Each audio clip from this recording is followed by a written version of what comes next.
When I first started marketing, I had a very limited understanding of what marketing actually was. And so what happened was that I wasn't able to see the different leverage points, the different activities that I could take to improve my marketing, to improve the chances that someone will return again as a customer, to improve the chances that other people would know me and to work with me. And I realized that marketing is so much more than the superficial stuff of awareness, of presentation, like a website. And larger companies understand this. They understand that they have to diversify what they put their money, time, energy, attention, and resources into in order to create more of an impact, in order to serve more people, in order to create more awareness, because it all works together. All right, so what I would challenge you in this video is to see the different marketing activities, see which ones you're already doing, see if you can step it up, and see which ones you've previously been ignorant of that now you know, and see how you can incorporate that into what it is that you do. All right? So here is a list of the categories of marketing activities. And on this axis, we have media. So these are the things that stand in for you. They're your proxies. They're how people experience you before they actually experience you. It's the content that they first see before they choose to click, to book online, to actually experience, to call the office where they would engage with something like service. Right? And the other end of the axis is the actual experience. Their actual experience when they walk through the doors, when they give you a call, when they engage with you as a person or your practice or business. At the top here, we have marketing activities where you pay once, where you do the work once, you put in the energy once, you put in the money once, and you put it out into the world to continuously do marketing for you. It's more of an asset. And here we have marketing where you have to keep paying for every time you deliver that marketing activity. Every time you do that marketing activity, it's going to cost you again and again and again. It's not to say that paying once is better than keep paying. There's very valid businesses, very big businesses that are running purely on marketing activities that keep paying, but it's to be aware that there are these different possible activities, and so you can start to wonder, okay, how can we create a marketing strategy that incorporates all these elements?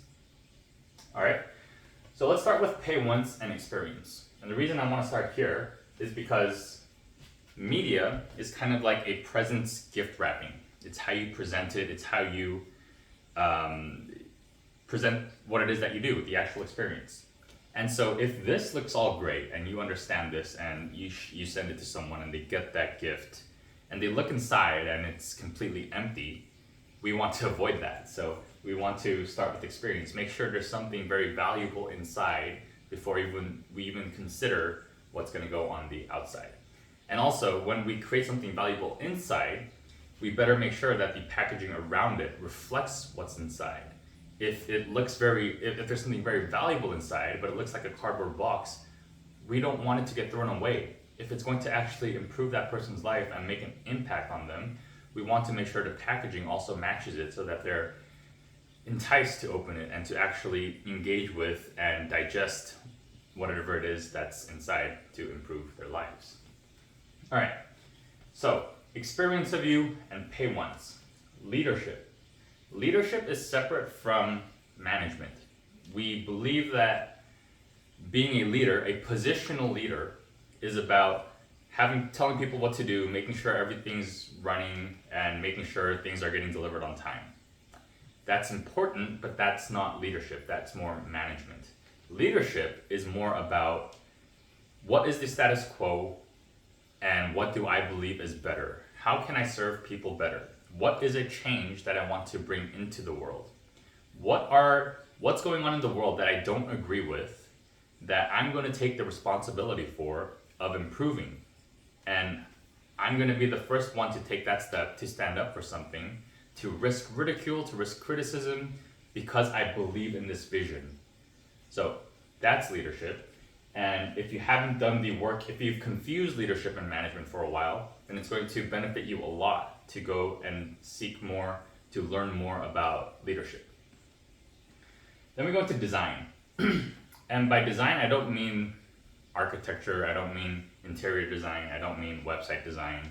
I mean designing of this strategy, designing the entire engine that's going to be your marketing.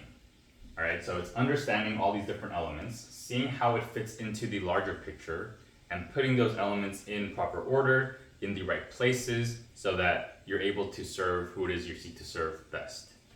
So an aspect of this design can be like actual design, like a mood board.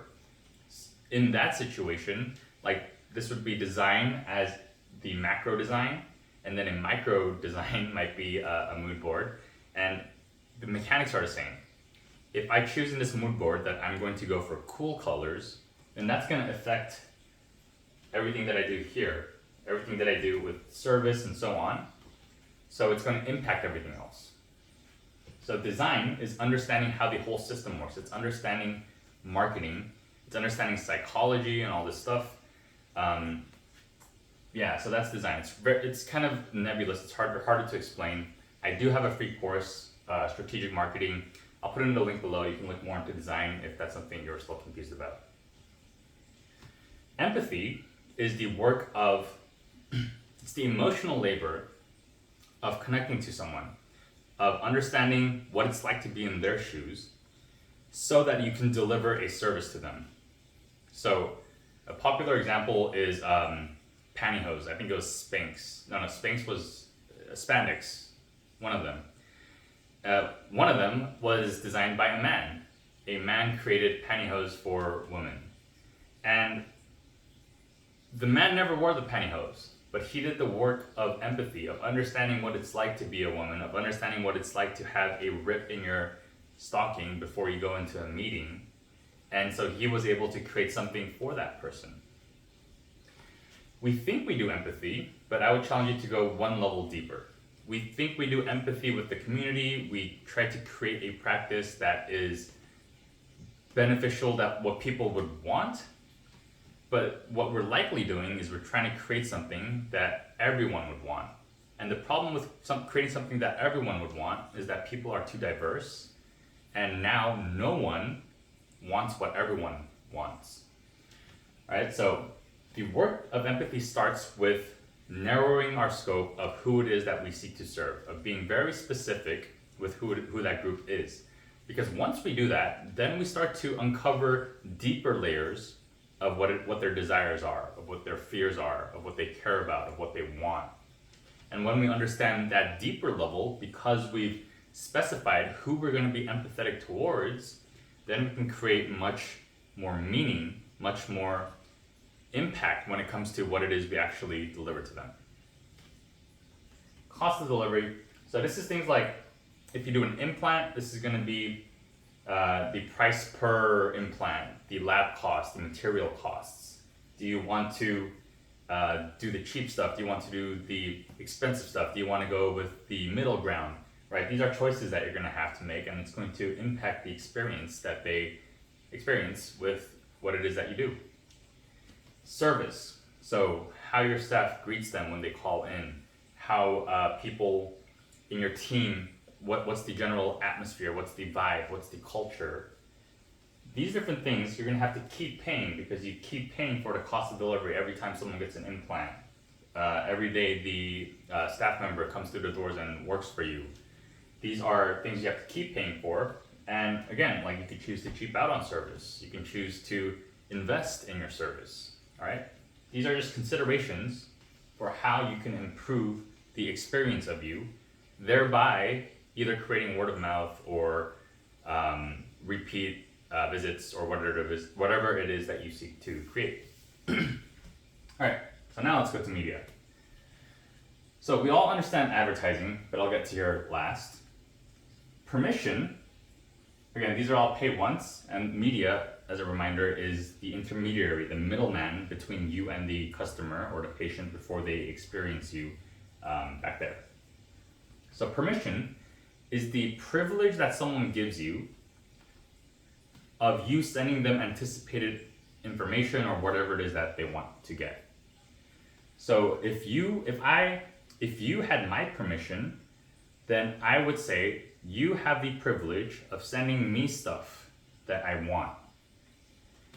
And a lot of the times we don't engage with people with permission. We engage with interruption. We engage with letters in the mail that they didn't ask for, that we're asking them to see because we paid 50 cents or so per letter. Permission is earned. We have to do the work of going out and earning someone's permission. If I earn your permission once, I don't have to earn it again unless I break trust. But the goal is to earn people's permission, earn that privilege as much as we can, and to grow the number of people and the depth of permission that we have to deliver more anticipated stuff. Content is the actual stuff that you could deliver in permission, or it's just stuff that you can put out here, like in YouTube. It's content that I can create, I put it out into the world once, and if someone searches a video for something like this in the future, they're going to be able to watch it again as a media, and it's going to be a proxy of what it's like to actually work with me later. Another good example is like a book. So I made this book right here. It took a lot of time, but now that I'm done, I can continuously give this to every new person hopefully if I have their permission, as a media object, as a representation of what it's like to work with me. And it's not going to cost me much. It's not going to cost me much, but again, everything here is sort of in a spectrum as well. That's a bit of a more nuanced perspective, but as you think of it, you'll realize that sure, there's some of them bleed into each other, but for the most part, content is going to be a fixed price. Publicity, again, if you have a news article about you, if you get some, like Nike did this thing where they started to get more publicity around them because they created an event where people would try to break the marathon record of 2 hours, or the human limit of 2 hours. And so they created all this publicity around them. Right? This was something they did once, and they were able to get the benefits of once. Advertising is something that we do continuously. This is what we've fundamentally understood marketing to be. We've kind of taken this as the main thing marketing is, maybe a little bit of content now, but we focus so heavily on advertising that we believe that advertising is marketing. And so there's a lot of confusion about the language. When people talk about marketing, what they really mean is advertising, or when they say advertising, they really mean marketing, or when they say advertising, they really mean awareness, right? There's so much confusion, but I just wanted to point out that advertising is just one of 4 quadrants. It's only 25% of what's possible just in terms of activities. Now, in dental practices, everyone or a lot of people focus on advertising. In 2026, it's expected that dependence on advertising agencies by dental practices is going to go up by 25%. And I don't think that it's because ad agencies are doing very well or something. I think it's a sign of the times. It's a symptom that people are reliant on advertising, and they see this as the only solution to grow their practices, to grow their marketing, to create more of an impact, to connect with more people. So by understanding all these different marketing activities, now we can kind of remove ourselves from this dependence. We can exit the quadrant of continuously paying and only engaging in media, which is only a proxy of you. Sure, it's good to definitely do advertising, but understand with proper design, you're also able to design advertising such that it becomes the prime for the pump, so that it connects with the individuals who then experience all the other stuff, and your practice is able to grow because of all this other stuff. And you're able to exit marketing if you choose to, right? That's possible if you understand design. So this video has a lot of ideas. It has a lot of different ideas, and it has a lot of concepts. If you have any questions, just put it in the comments and I'll get to them. I've been pretty good about answering every question. So what I hope is that this expanded your vision, this expanded your perspective on what marketing actually is, and all the different things that you can do to impact your growth. All right, so put some thought into this, put some time, energy, and effort into this. If you want to learn more about how to engage with these activities, on how to design stuff, I have a workbook for that. I have a full course for that. I'll put it in the description below. Check it out. I think you'll find it very valuable. And if you are focused on advertising and, I don't know, content or this side of this stuff, it'll show you how to leverage this stuff as well as this stuff in order to create marketing that creates more impact and ultimately grows your practice. Thanks.